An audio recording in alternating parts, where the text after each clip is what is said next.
일상의 삶은 달력을 통해서 계절을 맞춰 살죠. 그런데 교회는 교회력에 맞춰서 살아갑니다.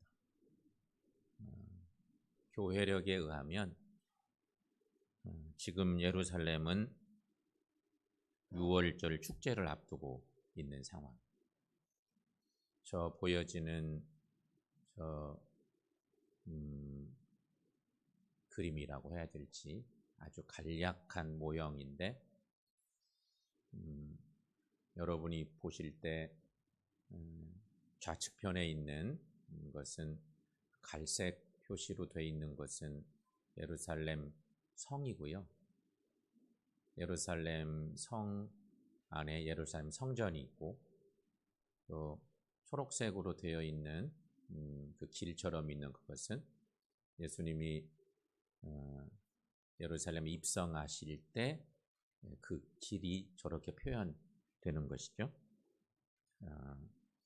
저 그림을 이렇게 참고하시면 좋겠는데 이스라엘에는 세 개의 명절이 있습니다. 그게 6월절, 초막절, 칠칠절입니다. 6월절은 하나님의 구원의 은혜를 잊지 않도록 하기 위한 거니까 6월절은 구약의 6월절이 지금으로 말하면 신약 시대는 예수님이 오셔서 우리를 죄에서 구원해 주신 구원의 은혜와 딱 연결되는 날이 6월절입니다. 초막절, 칠칠절. 초막절은 감사하는 절기죠. 감사절. 또 칠칠절도 사실은 감사절이었지만 이게 성령 강림절과 함께 같은 날이 되면서 칠칠절은 오히려 이제 성령의 은혜를 기억해야 되는 신약으로 오면 그런 절기들입니다. 이스라엘 사람들은 이렇게 3대 명절에는 이스라엘 전역에 흩어졌던 사람들이 예루살렘으로 모여듭니다. 그런데 예루살렘으로 모여드는 최고 좋은 방법은 아마 저렇게 베다니, 벳바게 그리고 예루살렘 성전으로 드나드는 그 길이 최고 좋은 길이었을 거예요. 그래서 예수님께서도 제자들과 함께 예루살렘을 향하셨습니다.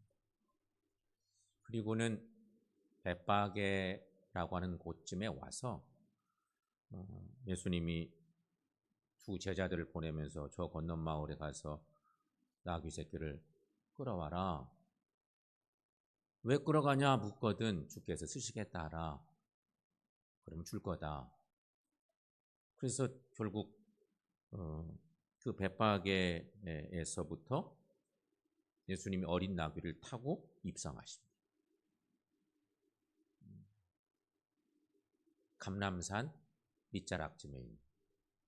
이제 성전산이 있고 감람산이 있는데 어쨌든 감람산 옆구리로 휙 도는 길이 지금도 그 길이 있어서 그 길을 타고 겟세마네 동산을 이렇게 살짝 지나서 기드론 골짜기를 또 깊이 내려가는 이렇게 있어요. 그래서 성전에 오르는 성전산 있으니까 예루살렘 성전에 오르는 그런 주님의 행보인데 예수님께서 이렇게 예루살렘에 입성하실 때 수많은 사람들이 몰려와서 예수님을 환영합니다.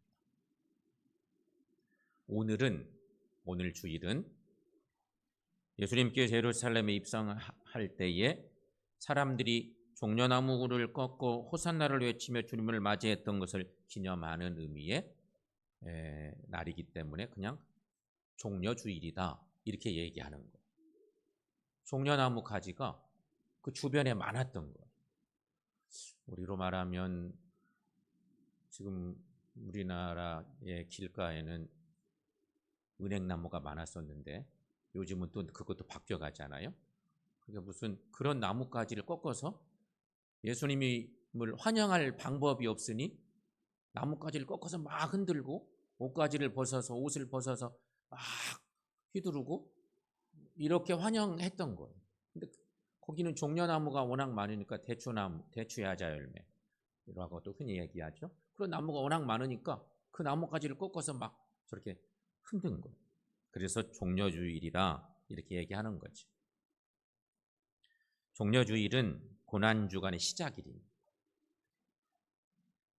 그러므로 여러분, 이제 오늘 주신 본문의 말씀을 통해서 하나님이 우리에게 예수님을 그렇게 예루살렘 성으로 입성하게 하시고 사람들에게 그렇게 많이 환영받게 한 이유가 뭔지, 거기 하나님의 뜻은 뭔지 오늘 종려주일쯤에 그것을 묵상해 보려고 하는 것입니다. 예수님 당시를 기점으로 할 때 약 500년 전에 예수님이 활동하시던 시점으로 거꾸로 돌아가서 500년 전에 구약의 선지자 스가랴라고 하는 사람은 이 땅에 오실 메시아를 예언합니다. 스가랴 9장 9절 말씀에 저 유명한 본문의 말씀이 있습니다. 여러분, 성경 본문 9장 9절 말씀 함께 읽습니다. 시온에 따라 크게 기뻐할지어다. 예루살렘에 따라 즐거이 부를지어다. 보라, 내 왕이 내게 임하시나니 그는 공의로우시며 구원을 베푸시며 겸손하여서 나귀를 타시나니 나귀의 작은 것 곧 나귀 새끼니라. 아멘. 예수님이 활동하던 시대는 이스라엘이 망해서 로마의 통치를 받고 있던 시대입니다. 로마라고 하는 나라가 세계 역사상 가장 강성한 나라도 이루고 그 역사를 유지하는 것도 가장 긴 역사를 유지하고 있고, 서양에 지금도 가면 많은 관광 자원들은 다 로마식 건축 양식들이 대부분 있어서 그것이 전 유럽을 휩쓸고 있는 것과 똑같은 거예요. 그래서 그것이 너무 멋지다 싶어서 유럽으로 여행도 많이 가고 그러잖아요. 근데 예수님 시대, 그때는 로마가 통치하고 있던 시대. 로마 시대에는 전투에서 승리하면 승리한 장군이 왕도로 들어올 때에는 백마를 타고 화려하고 큰 전쟁에 능한 아주 멋진 준마인 백마를 타고 많은 사람들의 환영을 받으며 화려하게 들어오는 것이 관례였어요. 그래야 또 전쟁에 나가서 멋지게 전투도 할 수 있는 거고, 더군다나 장수의 역할이 크니까. 그래서 개선 행진을 해올 때는 가장 화려한 그런 행진을 한 거죠. 그것이 로마 시대 한 좋은 어떤 풍습이라고 할까, 군인들에게 사기를 충천시켜야 되는 그런 상황이니까 늘 그런 거예요. 그것은 일상화되어 있는 거였어요. 그런데 여러분, 이와 비슷한 일이 구약시대에 다윗도 이런 환영을 받은 적이 있어요. 다윗이 골리앗을 죽이고 전쟁에서 승리하고 돌아올 때 사람들이 환영합니다. 그때 왕은 사울왕이고 사울왕도 골리앗 앞에 어떻게 해볼 길이 없었어요. 근데 다윗이 형들, 아버지 심부름차 형들 잘 하고 있는지 갔다가 조그마한 다윗이 가서 이렇게 보니까 골리앗이라고 하는 그 어마어마하게 그 거인 골리앗이 하나님을 막 함부로 욕하고 막 이렇게 이스라엘 모든 자기 형님들도 꼼짝 못하고 이러고 있으니까 내가 한번 나가볼까요? 뭐 이러면서 나섰잖아요. 그래서 사울왕도 벌벌 떨고 이 조그마한 꼬맹이가 전쟁에 나간다고 하니까 자기 갑옷도 좀 벗어주고 입어봤더니 그 갑옷 이기기도 힘들어. 너무 키가 작아서. 이거 벗어 제끼고 물맷돌 들고 그냥 포를 단신으로 나갔잖아요. 그리고는 결국은 이스라엘 백성들이 모두 벌벌 떠는 골리앗을 넘어뜨렸어요. 전쟁에 승리했어요. 그리고 돌아올 때 사람들이 환영하는 거. 저 그림 하나도 상당히 재미지죠? 아마 이렇게 한쪽으로 탁 고개를 돌리고 있는 사울왕 같은 모습이고, 다윗은 아주 꼬마 다윗인데 이렇게 승승장구하면서 오는 거죠. 사무엘상 18장 7절 말씀에 이런 말씀이 있어요. 한번 거기 읽어보겠습니다. 여인들이 뛰놀며 노래하여 이르되 사울의 죽인 자는 천천히요 다윗은 만만히로다 한지라. 사울은 천천히고 다윗은 만만히. 이 말이 그래서 생기는 것입니다. 사울은 왕인데 왕 체면이 말이 안 되는 게 생겼어요. 이 꼬맹이 때문에. 그렇게 온 이스라엘 여인들이 그렇게 환영하고 축하하고 기뻐한 그런 모습이 있었던 것이었습니다. 예루살렘에는 이렇게 수많은 사람들이 몰려들었습니다. 몰려든 이 사람들은 이스라엘을 세계 최강인 로마에서 해방시키고 의식주 문제를 해결해 줄 분은 예수님밖에 없다고 바랬기 때문이었습니다. 그래서 오늘 성경 본문 말씀을 보면 오늘 본문 9절 말씀에서도 여전히 그렇게 환영하는 모습을 보게 되는데요. 9절 말씀도 함께 읽어보겠습니다. 앞에서 가고 뒤에서 따르는 무리가 소리 높여 이르되 호산나 다윗의 자손이여 찬송하리로다 주의 이름으로 오시는 이여 가장 높은 곳에서 호산나 하더라. 호산나라고 하는 건 우리를 구원하소서 이런 의미가 있는, 그냥 끼니도 어렵고 너무너무 어려움을 겪고 있는 이스라엘 백성, 로마라고 하는 강대한 나라의 정복당해서 뭐 좋은 거 있으면 다 뺏기고 농사 아무리 잘 져도 갈릴리 바다에 고기를 아무리 많이 잡아도 예루살렘으로 뺏기고 예루살렘에서는 로마로 뺏기고 너무너무 어려워. 그러니까 모든 민중들은, 모든 배고픈 군중들은 우리를 누가 좀 구원해 줘서 배불리 밥도 먹고 편하게 살 수 있으면 좋겠는데 그런 구원자가 누구냐? 모든 사람들 생각에는 예수님밖에 없다 이렇게 생각한 거예요. 그래서 막 기뻐하고 환영했던 거죠. 성경 말씀을 통해서 볼 때는 무리들이 이렇게 환영한 이유 여러 가지가 있겠는데 예수님께서 그동안 불치의 병자들을 고쳐주셨기 때문에 많은 병자를 고쳐줬어요.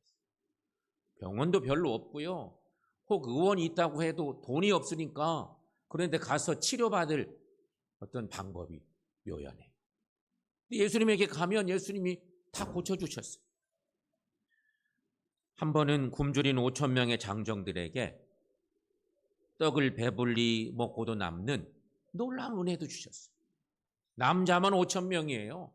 여인들과 아이들은 숫자에도 세지도 않았으니까.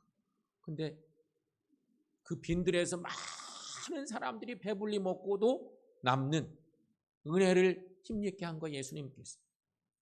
그러니 여러분, 사람들이 이 일을 체험했거나 들었기 때문에 예수님이 예루살렘에 올라간다 하니까 우리 이 정치적으로 또 이렇게 육체적으로 우리 문제를 해결해 줄 분은 예수님밖에 안 계시다 생각하고 기대했던 거죠. 그런데 여러분, 그 당시 백성들이 존경하는 바리새인들은 겉과 속이 다른 외식적인 삶을 살고 있었어요. 겉으로 볼 때는 존경스럽고 종교적으로 아주 훌륭하다고 생각되는 사람들 있었어요. 겉과 속이 너무 달라. 실망시키는 일들이 많았어요. 또 당시 귀족층이라고 볼 수 있는 사두개인들과 제사장들, 이들은 로마 정부에 아부하거나 돈에 눈이 어두워져서 백성들에게는 아무런 도움을 주지 못했어요. 나라가 어려운데, 나라가 망해서 너무너무 고생스러운데 이런 지도자들에 해당하는 이런 사람들이 문 역할을 하질 못해. 괜히 힘없는 사람들 자꾸 등쳐먹기만 하는 거야. 얼마나 어려웠겠어요. 얼마나 힘들었겠어요. 하지만 예수님은 다르다고. 저런 지도자들과 전혀 다르신 예수님. 그 예수님은 겸손의 메시아이셨던 것입니다. 메시아가 누구예요? 메시아란 기름 부음을 받아 인간을 구원할 하나님을 메시아라고 말하는 거죠. 예수님은 출생에서부터 겸손의 모습으로 오셨습니다. 겸손함이란 약하기 때문에 나타나는 것이 아니라 자신의 강함을 포기하면서 상대를 섬기는 것을 겸손이라 말하는 거죠.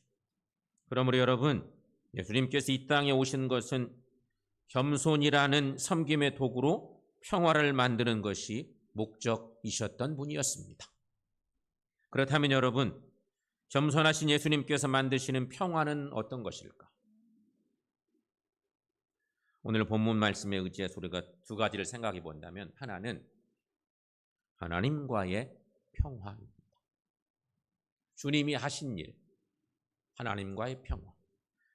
사람은 하나님과 평화가 없으면 구원받을 수가 없습니다. 우리의 존재가 그런 존재입니다. 그런데 예수님께서는 이 평화를 이루기 위해서 하늘 보좌를 버리시고 인간의 육체를 입고 이 땅에 오셨습니다. 그러므로 인간의 몸을 입고 이 땅에 오신 성육신 사건 그 자체가 곧 하나님이 인간이 되신 겸손의 모습입니다. 주님이 그래서 구원의 은혜를 이루어주신 거죠. 예수님의 이 겸손의 삶 때문에 하나님과 인간의 평화는 이루어질 수 있었습니다. 사랑하는 성도 여러분, 그러므로 우리들도 오늘 복된 주일에 예수님을 묵상하시기를 바랍니다. 예수님을 배우고 닮아서 하나님과 평화를 이루는 겸손한 삶 살아가는 우리 되시기를 축원합니다. 또 한 가지는요, 이웃 간의 평화를 이루어 주셨습니다. 하나님과의 평화가 개인 구원의 모습을 얘기한다면 이웃과의 평화는 주님 편에서 보면 사탄과의 전쟁입니다. 여러분, 우리가 이제 성경에서는 사탄은 성경의 표현은 공중의 권세 잡은 자라는 표현을 씁니다. 공중의 권세 잡은 자. 만약에 성경을 처음 읽는 사람 같으면 공중 권세 잡은 자? 뭐 엄청난 능력을 가지고 있는 매우 긍정적인 표현 같잖아요. 그런데 성경의 사탄은 공중 권세 잡은 자라는 표현을 성경에서 즐겨 쓰죠. 사탄은요, 인간을 분열시키고 이간질시키는 존재가 사탄입니다. 이게 사탄은 그런 존재입니다. 성경 말씀을 보면 사탄은 최초의 인류인 아담과 하와를 분열시킵니다. 우리가 그 성경을 읽다 보면 너무 속상하죠? 하나님이 인간을 창조해 주시고 에덴 동산도 창조해 주시고 정말 하나님이 심혈을 기울여서 아담과 하와를 만들어 주셨는데 이 아담과 하와가 분열이나 사탄 때문에 또 바로 이어지는 가인과 아벨도 분열이 일어나요. 사탄 때문에 그래요. 성경을 넘어가면 요셉과 형제들이 분열나요. 그 많은 형제들 중에 요셉만 아버지 사랑을 너무 많이 받는 것 같아서 형들이 미워하고 그러면서 요셉을 죽여버릴까? 안 돼. 그래서는 팔아버리고 엄청난 아픔들이 생겨. 여러분 이게 뭐예요? 사탄 때문에.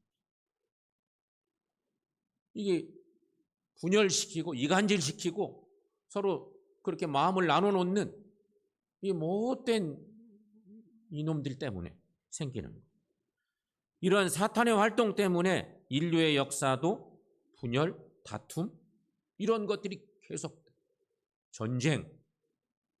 내가 발을 딛고 일어서야 다른 사람, 내가 살기 위해서 다른 사람들 막 죽이고 이런 일들이 계속되는 거예요. 그런데 여러분, 우리 예수님께서는 인류의 평화를 위해서 오셨습니다. 인류의 평화를 선언하신 분이 예수님이십니다.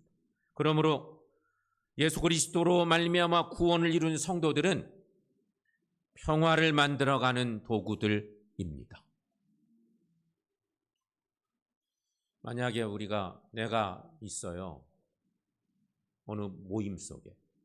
근데 거의 모임 속에 들어가서 두 사람을 자꾸 이간질시키고 부정적인 얘기 자꾸 쏟아내고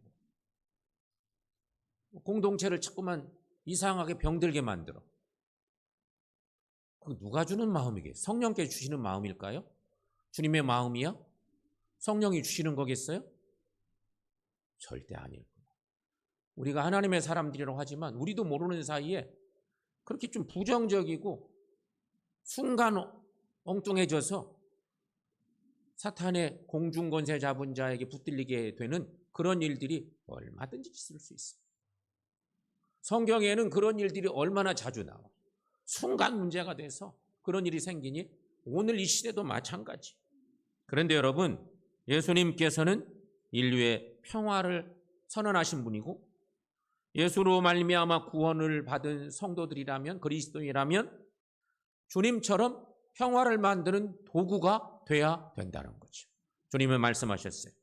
팔복의 말씀을 주실 때 팔복 중에 한 복, 마태복음 5장 9절 말씀인데 주님은 이렇게 말씀하셨죠. 함께 읽어봅니다. 화평하게 하는 자는 복이 있나니 그들이 하나님의 아들이라 일컬음을 받을 것입니다. 화평하게 하는 자는 복이 있다. 이게 하나님이 기뻐하시는 삶이에요. 주님은 말씀하시죠. 하나님의 아들이라 일컬음을 받는다. 하나님의 아들.